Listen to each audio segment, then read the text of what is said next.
अखेर ठाकरे बंधूंच्या युतीवर राज ठाकरेंनी भाष्य केलंय। पदाधिकाऱ्यांच्या बैठकीत राज ठाकरेंनी युतीबाबत स्पष्ट संकेत दिले। तर मुंबई महापालिकेवर ठाकरेंची सत्ता येणार हा विश्वास देत राज ठाकरेंनी पदाधिकाऱ्यांना कानमंत्र दिलाय।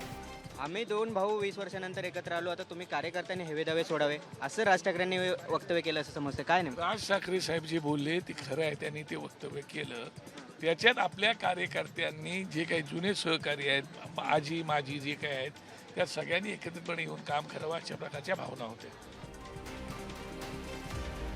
आता हिंदी सक्तीच्या मुद्द्यावर 19 वर्षांनी एकत्र येत ठाकरेंनी महायुती विरोधात रणशिंग फुंकलाय।